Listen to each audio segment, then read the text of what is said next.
Entender y medir la pobreza es un poco más que un ejercicio estadístico, cuantitativo o metodológico. Entendemos que comprender las razones de la pobreza y poder medirla con precisión es develar o hacer visible aquello que la estructura social tiende a ocultar por una necesidad sistémica, ¿no? O sea, el sistema necesita de estas cosas y por lo tanto se tiende a relegar. Y cuando uno relega, cuando uno no mide, cuando uno no entiende lo que sucede, se postergan las decisiones que tienden a hacer que esto no suceda. Y cuando se postergan esas decisiones, se naturaliza el fenómeno. Y ahí es donde anclamos esta investigación. Tratamos de hacer todo lo posible para desnaturalizar el fenómeno de la pobreza. ¿Por qué? Porque creemos que la pobreza nos incumbe a todos. Digo, nos incumbe a todos, a los que la padecen y a los que creemos que no la padecemos. Y nos incumbe como ciudadanos, ¿por qué? Porque la pobreza tiene impactos sobre la cohesión social, tiene impactos sobre el crecimiento económico, sobre el desarrollo económico y tiene impacto también sobre la calidad democrática. 3 razones por las cuales no podemos mirar a un costado y pensar que esto es algo que no nos toca de manera directa. Sí nos toca, como sociedad nos toca. Y lo último que digo sobre para situar el problema es que en términos cuantitativos, y ahora lo vamos a ver, afecta a muchísima gente de manera directa. Eso que yo digo, los que padecen directamente a la pobreza, afecta a muchísima gente, mucho más que varias enfermedades que nadie dudaría ni un segundo en decir que hay que financiar para estudiar esas enfermedades y que habría que la sociedad tiene que hacer un esfuerzo para entender cuáles son sus causas, muchísimo más. La tasa de prevalencia de la pobreza, les adelanto un poco el final, así medida como ya vamos a ver cómo la medimos acá, afecta más del 50% de la población. Ustedes díganme qué enfermedad de las más duras que sufrimos tiene una prevalencia del 50%. Por eso, yo agradezco profundamente al Consejo de Investigación que me hayan convocado para estar aquí hoy. Facundo, él fue el que me contactó, me dijo, esto lo tenemos que hacer. Les cuento que esto forma parte de otra presentación que ya se hizo antes, el 18 de septiembre, lo hicimos allá en la calle Buenos Aires 177, en la sede de la universidad. Y Facundo me dice, no, tenemos que hacerlo también en el campus. Me pareció una idea brillante y le digo, bueno, contá conmigo y armamos todo para el día de hoy, buscamos la fecha.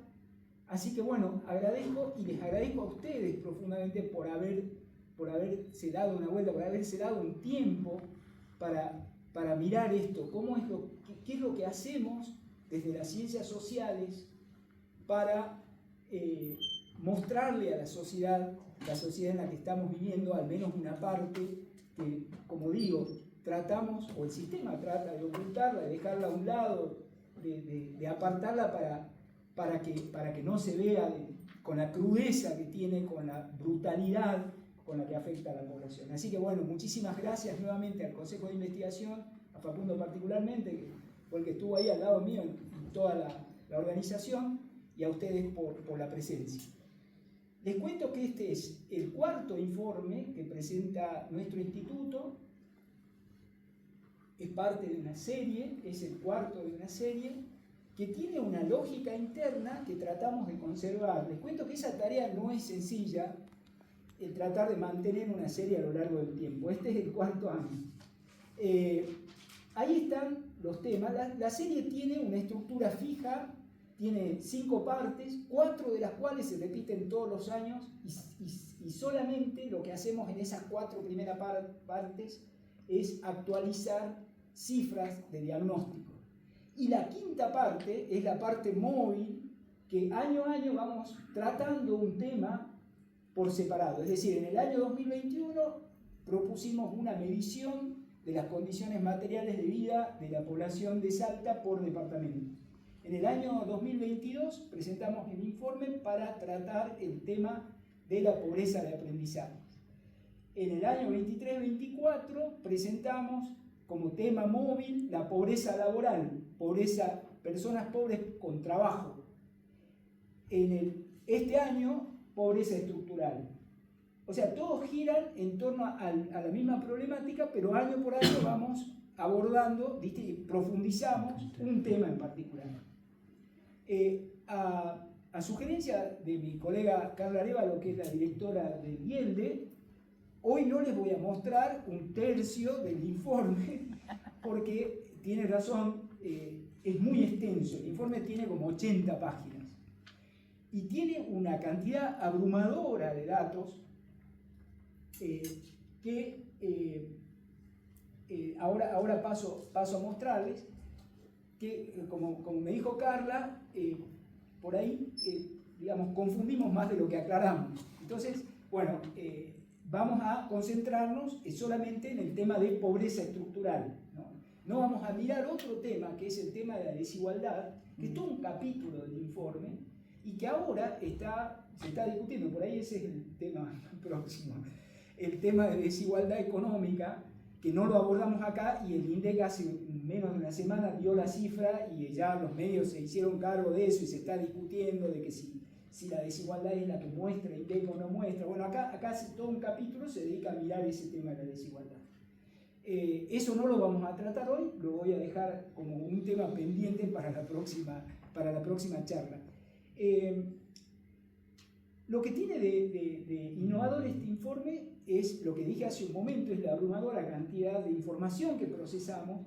No hay afirmación en este informe que no tenga sustento empírico. Eso quiero aclararlo desde el principio. Todo está sustentado en datos. Acá no hay opiniones, no decimos, mirá, me parece que esto pasa así. No, todo tiene su respaldo en información. Y aparte eso es información oficial, no es una encuesta que nosotros hicimos privadamente y que yo tengo los datos debajo del escritorio o en mi computadora, no. O sea, estos son datos públicos, nada más que lo que nosotros hicimos, a mí me gusta usar esta figura, le tocamos la espalda y lo despertamos a los datos, le dijimos, che, hay que decir algo, ayúdenme a contar una historia, y eso es lo que hicimos. Tiene algunas innovaciones metodológicas dentro de las posibilidades de movernos con datos oficiales. Se hizo ahí una innovación metodológica para modificar y que ese indicador muestre algo más de lo que muestra el indicador puramente oficial, que es el indicador de pobreza por necesidades básicas insatisfechas. Bueno, ¿qué volumen de datos? Como dije acá, no hay afirmación, no hay opiniones, sino que hay evidencia empírica. Procesamos 20.850 millones de microdatos, ¿okay? Es una cifra brutal. Lo contamos a los datos que procesamos para... ¿Cómo está compuesto ese volumen de datos? Principalmente por los censos de población, porque procesamos 5 censos de población, pero no las figuritas que pone INDEC en el sitio, sino que las bases con microdatos, ya las matrices completas con microdatos, y eso junto con las estadísticas vitales, con la encuesta permanente de hogares, los registros administrativos, las pruebas a aprender, toda la información que podíamos usar para contar esta historia de la pobreza en Argentina y en Salta, lo usamos. Y ahí está, ese volumen de datos es lo que manejamos, son 20.850 millones de unidades atómicas o de microdatos. Bueno, entonces, el informe consta de un contexto, tratar de ubicar a la provincia de Salta en el contexto nacional, primero. Después pasamos de vista a la pobreza, a la desigualdad, que no la vamos a tocar, y después nos vamos ya directamente al tema de la pobreza estructural en Salta. Ese va a ser más o menos el orden que le voy a dar en esta charla. Voy a hacer como hacen en el fútbol, un primer tiempo, para ver los datos de contexto. Ahí podemos abrir un poquitito el debate y quizás, si tienen alguna pregunta hasta ese momento, que va a ser más tipo metodológica, para ver los resultados en ese segundo tiempo. ¿Okay? Así que esa va a ser la organización que les propongo. El contexto general de la provincia de Salta y de la Argentina en particular. Bueno, Salta es una provincia pobre, vuelvo a esto, nada de lo que decimos carece de evidencia, ahí está. Eso es el Producto Interno Bruto, el ingreso per cápita, el indicador que se utiliza para ver el nivel de desarrollo de los países, ingreso per cápita. Eso es cuánto dinero circula en la economía por año per cápita, medido por población, o sea, dividido por la población. Es cuánto dinero tiene cada persona o dispone cada persona en promedio durante el año. Eso está expresado en dólares paridad de poder adquisitivo. O sea, no hagan la conversión, no traten de multiplicar esa cifra por 1.400, eso pues no le va a dar la cifra.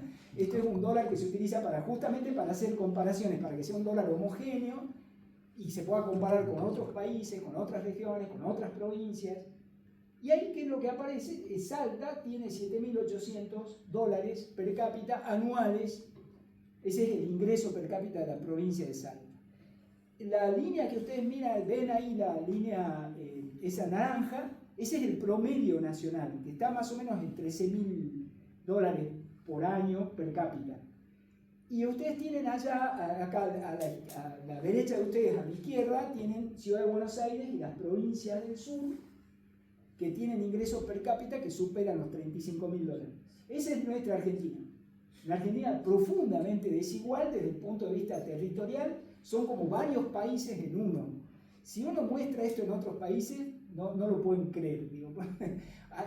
La extensión territorial de la Argentina también la gran extensión está acompañada por una gran desigualdad estructural, territorial, que tienen estas cuestiones. Entonces, lo que vamos a encontrar para Salta, hablando de pobreza, se correlaciona estrictamente con esto. O sea, todos los indicadores que vamos a encontrar tienen que ver con su situación de bajo ingreso per cápita relativo a nivel nacional. Es la sexta provincia más pobre, digamos, porque allá empezamos a contar de la más pobre hasta la que tiene un ingreso per cápita más alto. Compartimos con Amartya Sen esto que les voy a decir. Amartya Sen es un economista que ganó el premio Nobel. Compartimos con él un tema, no compartimos todo, eso quiere decir compartimos el 20% de lo que dice, el 80% no, pero dentro de ese 20%, ¿qué compartimos con Amartya Sen? Que mirar el desarrollo no termina con lo estrictamente mercantil, que puede ser esto, que es la plata que le pone la gente.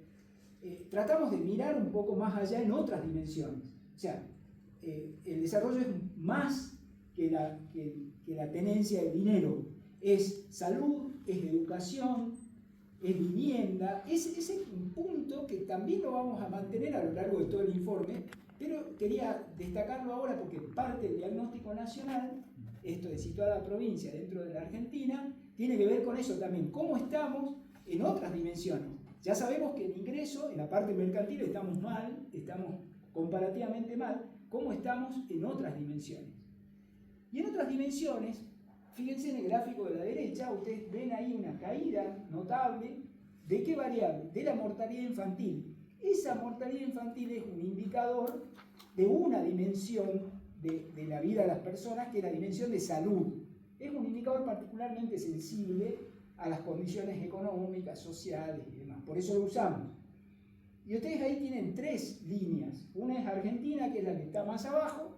La más alta es Salta, esa que está allá, esa negra. Y el NOA, que es la grisecita que va por encima de Salta. O sea, lo que ustedes ven ahí está desde el año 80 hasta el año 2023, que es el último dato que tenemos, que la mortalidad infantil va bajando. Y hay una clara convergencia, o sea, se está aproximando, algo que no veíamos en el gráfico de recién, que Salta estaba muy lejos de las provincias más desarrolladas del país. Acá se va acercando a una media nacional, se va haciendo, las diferencias van desapareciendo, ¿okay? A lo largo del tiempo. Va bajando, o sea que va mejorando esta dimensión a medida que pasa el tiempo. Y otra dimensión que también miramos es la educación. Eso que ustedes tienen ahí en amarillo es la provincia de Salta. es porcentaje de niños que asisten a la educación primaria, dice ahí 6 a 12, y después tomamos un grupo más grande, que es de 4 a 17, que es el que está acá, de 4 a 17 años, 6 a 12, 4 a 17, y tomamos dos fechas, cerca del 2010 y cerca del 2023, que es lo que teníamos para poder comparar con las estadísticas que nos proporciona el sistema educativo. Y lo que uno observa es que también mejoró esto, porque miren, es un tramo temporal mucho más acotado este que está acá, pero hay un mejoramiento leve, pero están casi todos los chicos en la escuela. 99%, 99.6% de los chicos de esa edad, de 6 a 12, están escolarizados, están yendo a la escuela. Y también una mejora mucho más notable se da en 4 a 17, o sea, tomando secundario y tomando preescolar, tomando todo el grupo de que sería ahora con la nueva ley educativa, es el grupo de educación obligatoria. Los tres son niveles, el preescolar, el primario y el secundario, y también hubo una mejora ahí sí notable, pasó del 91 al 97%, o sea que hemos llevado más chicos a la escuela de lo que teníamos en el año 2010. O sea, mejoras en el sistema de salud, mejoras en el sistema educativo, grandes disparidades en términos de ingreso per cápita, ese es el panorama. Ahora ustedes me dicen, bueno, ¿y eso ahí termina el tema? No, ahí comienza el tema, porque si uno se fija en los indicadores comparativamente a hoy, Ciudad de Buenos Aires tiene una tasa de mortalidad infantil de 6,6 por mil, y Salta tiene una tasa de mortalidad infantil que duplica el nivel que tiene Ciudad de Buenos Aires. O sea, estamos en el mismo país, con las mismas leyes, y tenemos una tasa de mortalidad infantil que es el doble de la que tiene otra jurisdicción dentro de nuestro propio país. Y ni qué hablar si hacemos la comparación con un país hiperdesarrollado, como puede ser Noruega, que tiene una tasa de mortalidad infantil de 1,6 por mil. O sea, nada. Esto es casi mortalidad biológica, pura. Acá ya hay un contenido social enorme que explica esa diferencia de 10 puntos por mil entre Salta y Noruega, ¿no? Y en cuanto a educación, ¿cómo estamos? Salud, o sea, en salud, si uno mira un poquito más profundamente el tema, no estamos bien tampoco, y en educación tampoco, porque fíjense que acá tenemos, o sea, ya decimos, están casi todos los chicos en la escuela. Ahora, la pregunta es, ¿están aprendiendo o no? ¿Están aprendiendo los chicos o no? Esa es la pregunta. Según esta prueba que hace el ministerio, el ex Ministerio de Educación, que es la prueba a aprender, les dan a los chicos de sexto grado un texto simple que tienen que leer y explicar qué es lo que entienden de ese texto. Bueno, en 2016, que fue la primera prueba a aprender, el 20% no supo explicar qué es lo que leía. ¿Okay? El 20%. Ni con imágenes, ¿no? O sea, ni con imágenes. Le ponían imágenes y decía, bueno, mira, estos son los dibujitos que de sexto grado, que tendría que hacerlo. O sea, está ya dentro de la currícula dice que en sexto grado hay que tener esa capacidad. ¿Qué pasó en 2023? En la medición, 6 puntos más de pobreza de aprendizaje. O sea, la conclusión es, tenemos niños escolarizados, los tenemos en la escuela, pero son niños que no aprenden. ¿Okay? Este es el próximo paso en términos cuantitativos, digo, o sea, está muy bueno que se haya logrado ampliar la cobertura, pero no está tan bueno que lo tengamos en la escuela y que no estén aprendiendo. ¿Okay? Entonces ahí es el paso que entendemos que debería darse desde el punto de vista de la política pública. Bueno, entramos al tema que nos convoca, que es el tema de pobreza. Este es el contexto general con 3 indicadores, que son los que Amartya Sen dice, son los indicadores de desarrollo humano. Ingreso per cápita, educación y salud, y ahí teníamos el diagnóstico de la provincia. ¿Qué pasa con pobreza específicamente? Que ese es el capítulo en el que nos concentramos. Tenemos que medir a la pobreza. ¿Cómo la medimos a la pobreza? Fíjense que circulan muchísimas cifras y a veces nos confunden, salen en los diarios, en la televisión. Bajó la pobreza, sacamos 12 millones de personas de la pobreza. ¿Qué significa pobreza? Okay. Bueno, yo voy a presentar 2 formas de medir pobreza. Hay más. Y estamos trabajando en esas otras formas de medir pobreza. Pero las que traigo acá hoy son 2 que son las clásicas. La pobreza monetaria O sea, una persona es pobre porque no tiene plata, esa sería la definición. No tiene plata ¿para qué? Para comprar bienes, para comprar mercancías, para ir a la verdulería a comprar verdura, para comprar pan. O sea, no tiene plata para eso. Esa es la pobreza monetaria que le llamamos, pobreza por ingresos. Y la otra forma de medir es la pobreza estructural, que eso es no tener o estar privado del acceso a determinados servicios. Y ahí volvemos a Amartya Sen de alguna manera, porque volvemos a la salud, a la educación, y agregamos, yo voy a adelantarme un poquitito acá, agregamos, estas son las dimensiones, tener, o sea, abrigo y protección, estas son las necesidades básicas que medimos, saneamiento, privacidad, que la medimos a través del indicador de hacinamiento, educación y un indicador que se llama capacidad de subsistencia. Este no es un invento nuestro, para nada. Esto es el indicador como se lo estructuró en el año 80 a pedido de, en ese momento, un poco más adelante, el 80, a pedido del presidente Alfonsín al INDEC, que quería saber cómo estaba el país para hacer, los que tienen ya unos años se acordarán, que es la famosa caja PAN que puso en marcha el gobierno de Alfonsín en ese momento, que era para repartir eso. Entonces Alfonsín dijo, hágame un mapa de la pobreza en Argentina, y se apeló a esta medición de la pobreza estructural. Entonces, ¿qué es lo que pasa? Cuando el presidente nos dice, saqué a 12 millones de personas de la pobreza, se refiere al indicador de pobreza monetaria. Cosa que, digo, ese es el indicador que el INDEC cada 6 meses nos dice la cantidad de personas pobres en Argentina es tanto. Es pobreza monetaria. Y por pobreza monetaria, yo lo que tengo que lograr es identificar quién es pobre y quién no lo es. ¿Okay? Ese es el proceso que se llama en la medición de la pobreza, la identificación. ¿Quién es pobre y quién no lo es? Lo que hacen las oficinas de estadística, van a los hogares y identifican al hogar pobre. Por ejemplo, preguntan el ingreso del hogar, no de la persona. Y después, cuando identifican que un hogar es pobre, todas las personas que están en ese hogar los clasifican como pobres. ¿Okay? ¿Y qué hacemos con el otro criterio? También clasifican no pobre y pobre. O sea, los dos criterios llegan al mismo resultado final.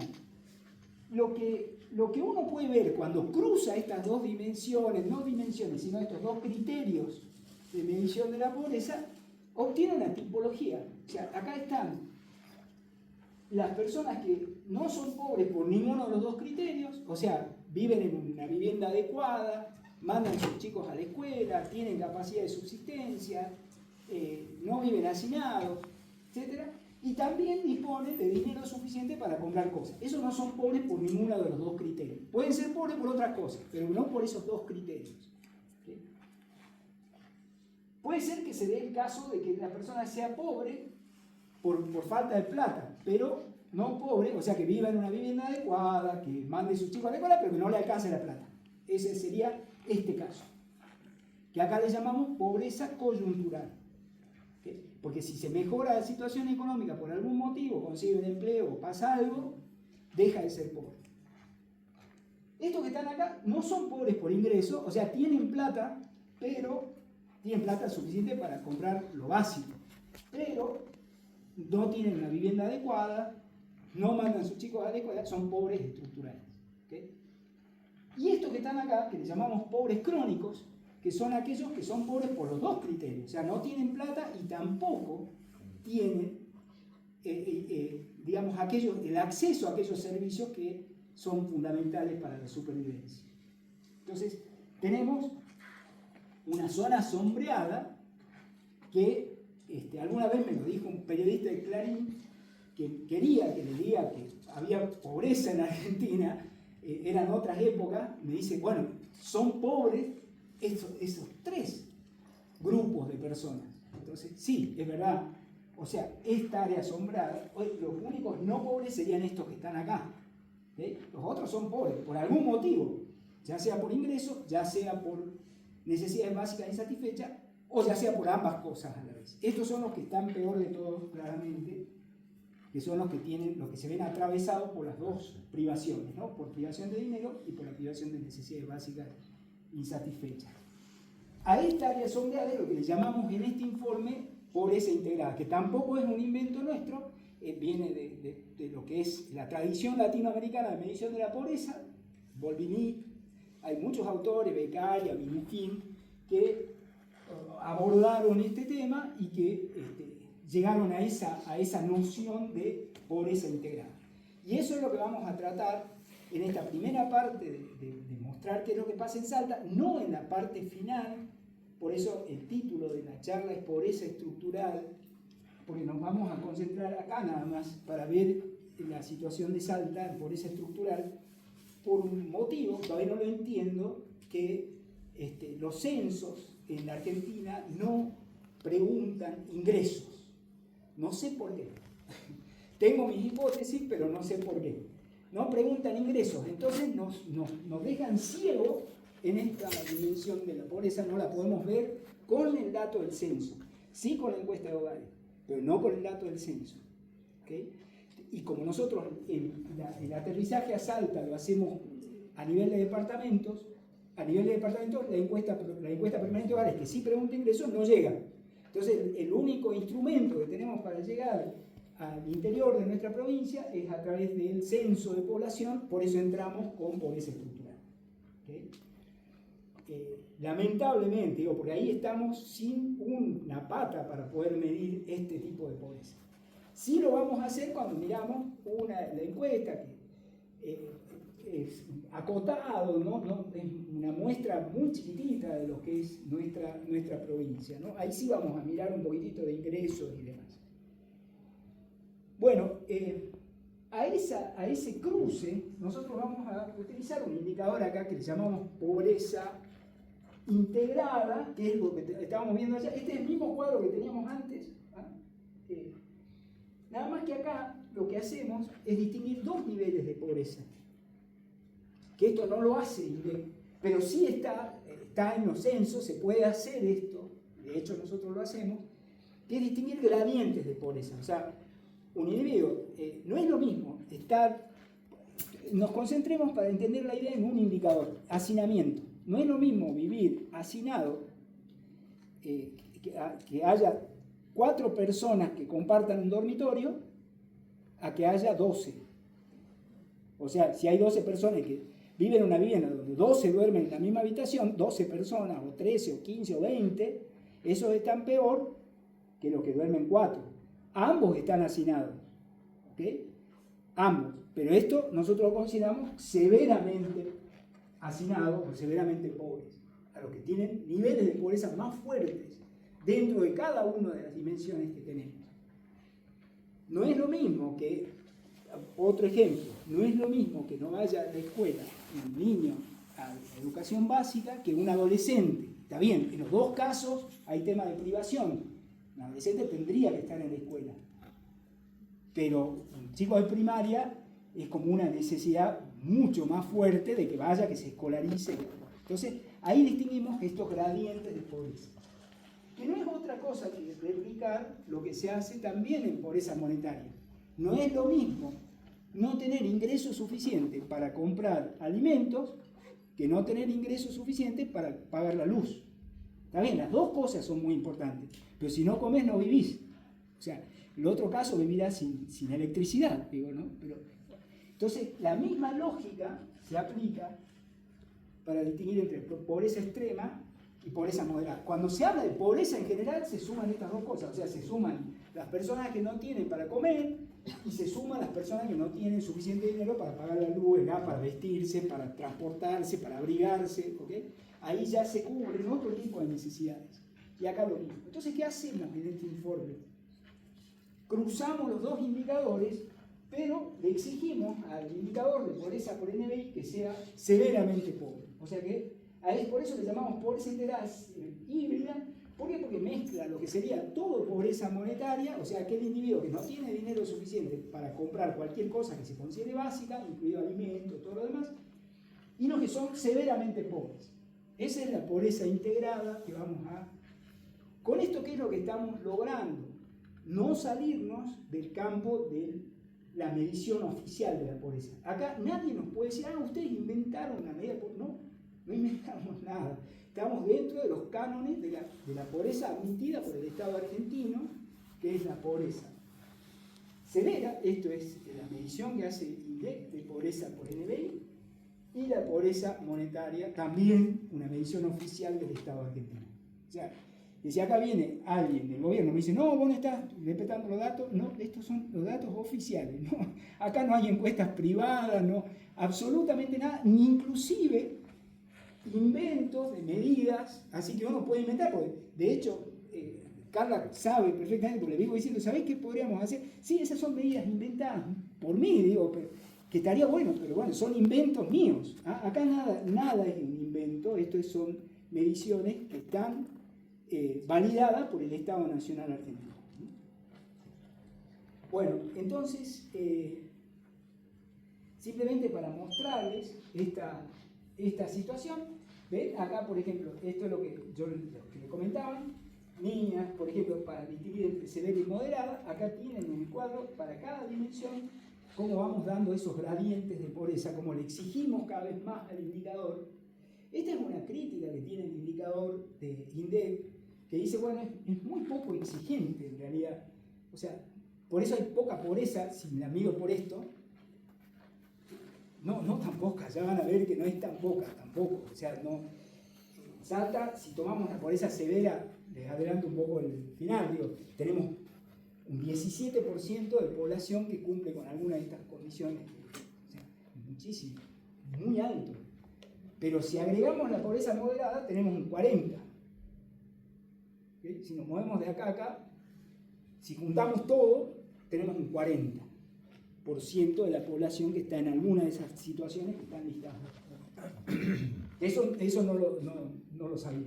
No, eso lo estamos presentando acá. Lo que se llama indigencia figuraría en ese... La indigencia, para hacer una cosa, sería la indigencia es el término que se le da a la pobreza monetaria extrema. Okay. Entonces, el equivalente sería severa, en pobreza por NBI. Bueno, acá hacemos un tiempo, tomamos agua y hacemos como en el fútbol, ¿viste? Tenemos un tiempo, tomamos agua y volvemos a... preguntas. ¿Alguna pregunta o algo? Pues ya acá largamos con los resultados, ¿no? Ahora ya le ponemos número a estas cosas. ¿Consideras que la situación inflacionaria actual es determinativa en cuanto a la definición de esos indicadores o respecto al periodo de 2010-2025? ¿Cuál sería su visión? Sí, claro. Está muy buena la pregunta porque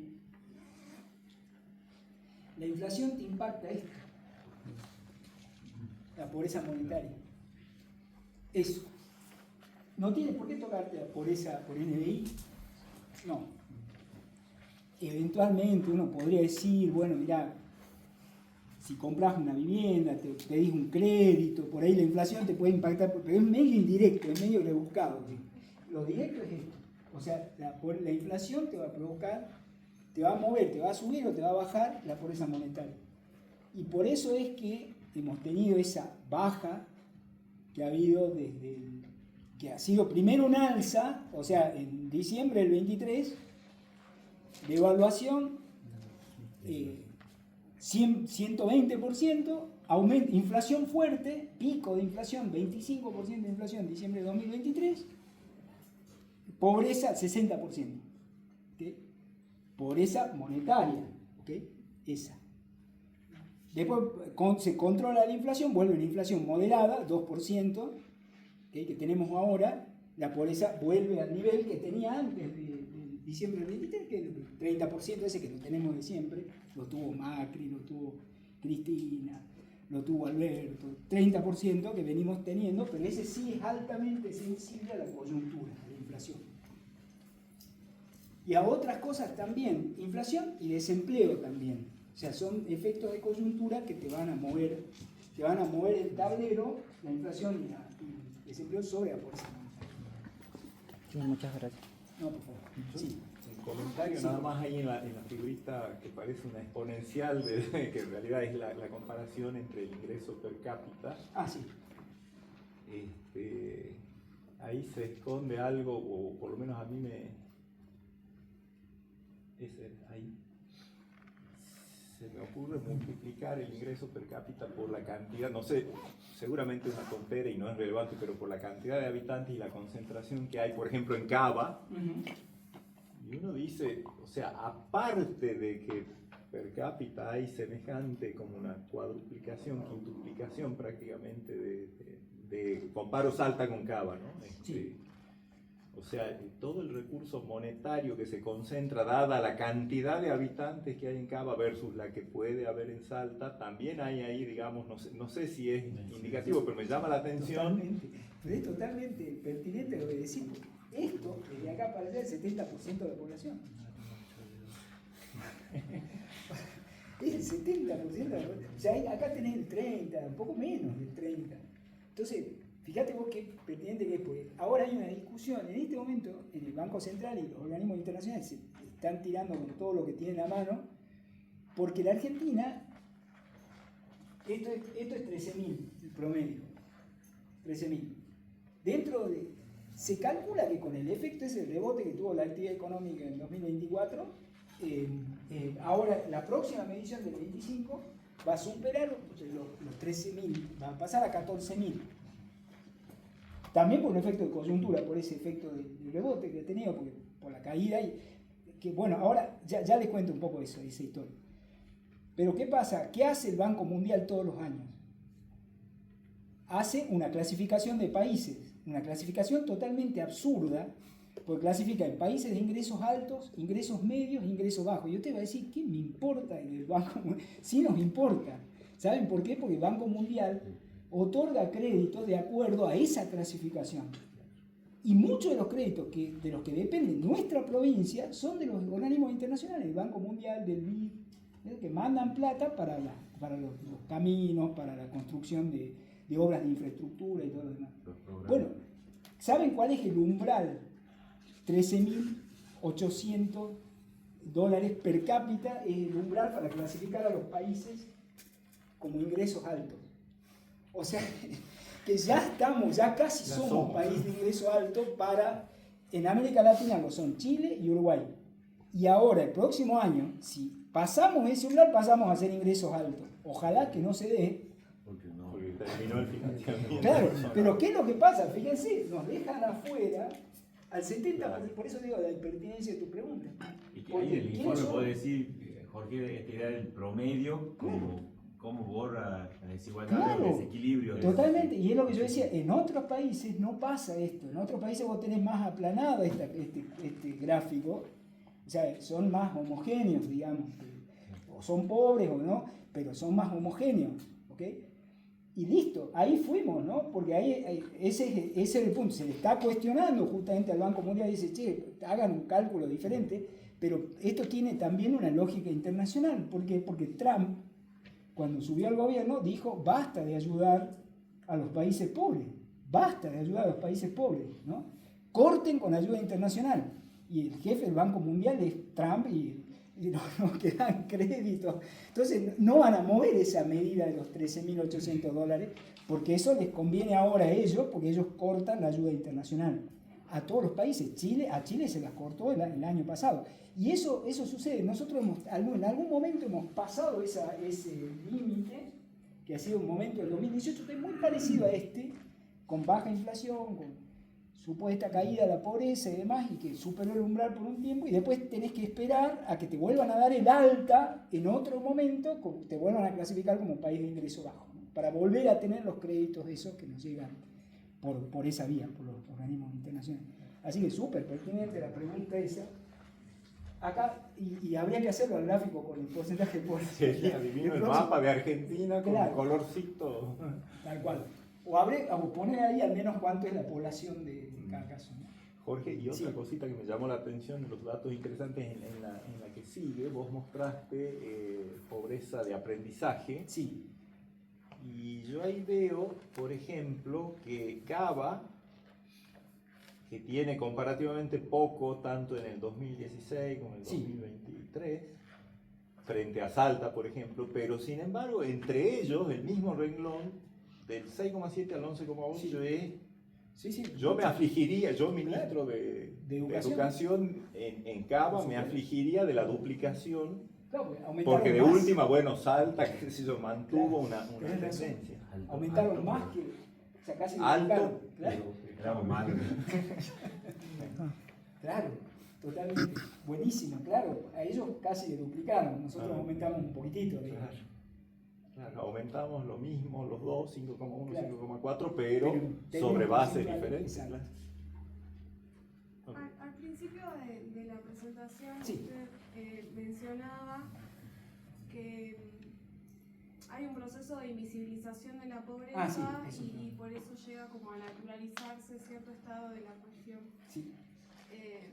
Pero en realidad a medida que va avanzando en su exposición nos va mostrando la cantidad de datos que existen en torno a la pobreza, por lo que uno tendería a pensar que no hay un proceso de invisibilización, sino que hay como una producción o una hiperproducción de datos en torno a la pobreza y demás. Entonces yo me pregunto si efectivamente hay un proceso de invisibilización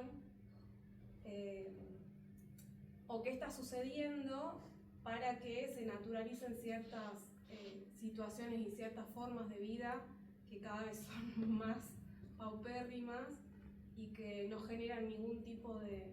Bueno, te agradezco mucho por la pregunta porque no lo había pensado de esa manera. Me parece muy interesante lo que decís. Pero yo te diría que hay como una inercia de producción estadística, una inercia. Y que ahora nos están apaleando a las ciencias sociales con una brutalidad nunca vista. Digo. O sea, está bien, hay una inercia a producir datos, pero una inercia también a liquidar a los que interpretan, digo, los datos. Entonces, es como un poco lo que yo dije también al principio, que es lo que hicimos nosotros, le tocamos la espalda a los datos, los despertamos, che, cuéntenos una historia, porque si tenés un reservorio infernal de datos y no lo utilizás para hacer análisis, para conocer la realidad, es lo mismo que no lo tuvieras. Entonces, el INDEC está con una inercia estadística, está produciendo un montón de información, muchísima, todos esos datos que yo mencioné al principio, pero hace falta el análisis. Y el análisis ya sabemos todo, aparte nos dicen, ¿no? Las ciencias sociales no sirven para nada, que en el CONICET, no saben las luchas que tenemos dentro del CONICET, la gran área nuestra de ciencias sociales, porque nos están tratando de hacer desaparecer directamente. Y ahora todo lo que tenemos que hacer tiene que ser ligado al sistema productivo. Entonces yo te tengo que demostrar después de toda esta presentación que esto le va a hacer ganar plata a alguien. Entonces ahí termina la presentación y ahí me aplauden todos, mirá qué bueno lo que hace este tipo, que hace ganar plata a las mineras. Bueno, acá no.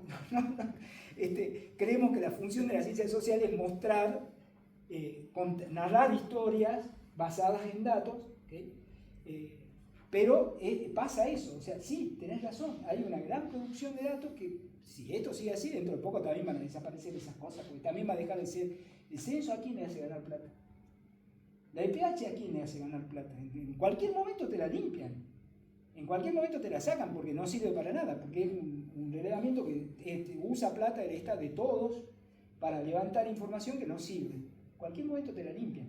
Entonces eso es un poco lo que yo quería decir, de que la narrativa se basa en una brutal producción de datos que están disponibles, que están ahí, pero que todavía no habían sido usados en ese sentido, ¿no? Para contar esta historia. Y después un detalle de cuando hablas de mortalidad infantil, Sí. si en el informe tienen discriminado las causas. Sí. Okay. Ahí Carla está esperando ahí para atacar ese tema justamente porque hay un hallazgo del informe que lo voy a tratar medio al final si tenemos tiempo, que sí, te lleva directo al tema de preguntarte por qué mueren los chicos, o sea, cuáles son las causas. Generalmente lo que se hace es, se dice que viste la tasa en Noruega, 1.6 por mil. Esa mortalidad, si vos mirás esas causas, son casi todas causas no evitables con la tecnología médica que se tiene hasta ahora, pues son mortalidad intrauterina, son causas que tienen que ver con procesos biológicos complejos que no se sabe cómo prevenirla, pero pasado ese nivel 2 por mil, y ya todo es social, digamos, o sea, tiene que ver con algo, con tus condiciones de vida, con algo, por supuesto, no todas, pero gran parte de la mortalidad que sea, y mucho más después del primer mes de vida, cuando el bebé deja de depender de su mamá, digamos, y entra a depender de cosas del ambiente, ahí el ambiente se le viene encima, digo. Y ahí sí es todo social, pasado la mortalidad que se llama postneonatal, que ya las causas son causas totalmente evitables, con medidas de saneamiento ambiental, con todas las cosas estas que estamos viendo, viviendas adecuadas, acceso al agua, a las cloacas, todo ese tipo de cuestiones, ¿no? Pero pasado el mes. Así que ahí las causas sí, se dividen en antes del primer mes o durante la primera parte de vida del niño y después la postneonatal, que viene después del primer día hasta el 12º mes. Guadalupe. Sí. Quería preguntarte si puedes mencionar algunos indicadores de uso de la información, es decir, que pensás que alternativas cercanas en el inglés, porque, bueno, cuando mostrás, a pesar de que sean aberrantes los números, es evidente que hay alguna actitud política que está solapando este problema que puede mostrar mucha más profundidad estructural en la pobreza, ¿no? Entonces, lo que respondés recién respecto a esa cuestión de si acaso estás trabajando con datos certeros o no, o si estás reflejando la realidad, me parece que, bueno, esos números se podrían profundizar con un análisis más bien cualitativo, Sí, teniendo en cuenta estas alternativas en ciertos indicadores que vos pensás y que quizás te lo pregunta el INDEC, ¿no? Absolutamente. Mira, el tema, o sea, a pesar, la pregunta que decías vos, ¿no? A pesar de todo eso de que hay, creo que la investigación cuantitativa tampoco ha llegado a un punto, o sea, mira, en ese caso te voy a contestar como me dijo una vez un profe macro a quien he querido mucho y he aprendido mucho de él, que es Daniel Heyman. Él es un físico que después hizo el doctorado en economía. Y Daniel me decía una vez, me dice, ¿sabés que en física, dice, cuando haces investigación, usás el método que mejor te contesta la pregunta? O sea, nosotros en ciencias sociales vivimos diciendo, sí, porque haces cuantitativo. No, que aquel está que hace cualitativo que no sabe nada de cuantitativo. Es como que nos dividimos ahí los que hacemos investigación cuantitativa y los cualitativos, ¿no? Y creo que tenemos que aprender eso de las ciencias duras. Ahora estamos en una facultad de ciencias duras, ciencias exactas. Tenemos que aprender eso, digo, que en realidad el método es eso, es un método, es un camino para llegar a un resultado, para responder a una pregunta. Yo, la verdad que cualitativo no manejo prácticamente nada, ninguna técnica, pero creo que a lo cuantitativo todavía le queda un camino por recorrer, y las bases de datos que he conseguido, les cuento que no son oficiales, en estricto sentido de la palabra, sino de investigadores de CONICET que han podido, de alguna manera, han hecho ahí una vuelta así de circo, más o menos, han entrado con un software, porque INDEC no te da las bases de microdatos, no te las da. Entonces han entrado con un software que se llama Redatam y han convertido esos datos en microdatos. O sea, sí son los datos del censo, pero tampoco nos deja acceder a los datos.